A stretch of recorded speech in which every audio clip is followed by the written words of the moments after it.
মক্কার পবিত্র ভূমি, নবী করিম সাল্লাল্লাহু আলাইহি ওয়াসাল্লাম আল্লাহর দিন প্রচার করছিলেন, মানুষকে আল্লাহর একত্ববাদে ডাকছিলেন, কিন্তু মক্কার কাফিররা তাঁকে নির্যাতন করত, গালি দিত, পাথর ছুঁড়ে মারত, শরীরে ময়লা ফেলত।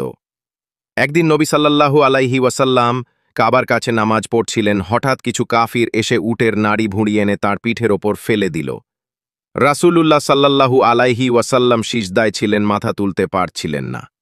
চারপাশে যারা ছিল তারা হাসাহাসি করছিল, কিন্তু নবী সাল্লাল্লাহু আলাইহি ওয়াসাল্লাম কিছুই বললেন না। ধৈর্যের সাথে মাথা নিচু করেছিলেন, যতক্ষণ না তার কন্যা ফাতিমা রাজিয়াল্লাহু আনহু এসে ময়লা পরিষ্কার করলেন। কোনো রাগ, কোনো বদলা নয়, শুধু ধৈর্য আর আল্লাহর ওপর ভরসা। আরেকটি ঘটনা আরও করুণ। নবী করিম সাল্লাল্লাহু আলাইহি ওয়াসাল্লাম ইসলাম প্রচারের জন্য তায়েফ শহরে গেলেন। তিনি ভেবেছিলেন মানুষ এখানে তার কথা শুনবে, কিন্তু তায়েফের লোকেরা তার কথা শুনল না, বরং তাকে পাগল বলল, শহরের দুষ্ট ছেলেদের দিয়ে পাথর মারালো। নবী সাল্লাল্লাহু আলাইহি ওয়াসাল্লাম এর শরীর রক্তে ভিজে গেল, জুতা রক্তে ভরে গেল। তিনি ক্লান্ত হয়ে এক বাগানের কোণে বসে গেলেন।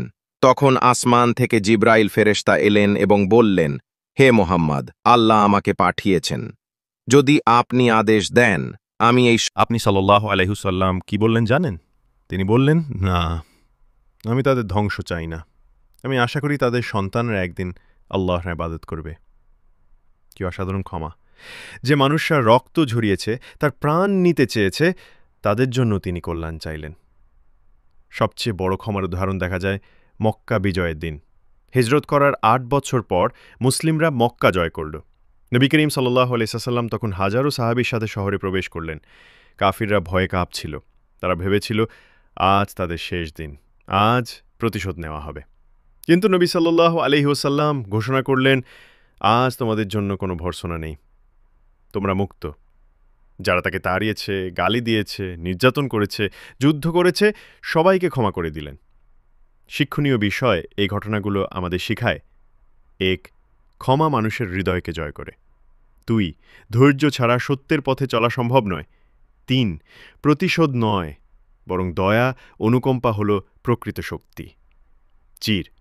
নবী সাল্লাল্লাহু আলাইহি ওয়াসাল্লামের জীবন আমাদের জন্য সর্বোত্তমে। আজকের গল্প থেকে আমরা শিখলাম, আমরা যদি নবী সাল্লাল্লাহু আলাইহি ওয়াসাল্লামের মতো ক্ষমাশীল হতে পারি, তাহলে পরিবারে, সমাজে শান্তি আসবে।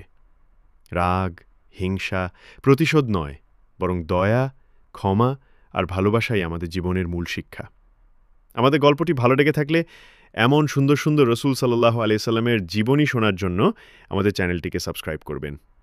আসসালামু আলাইকুম ওয়া রাহমাতুল্লাহ।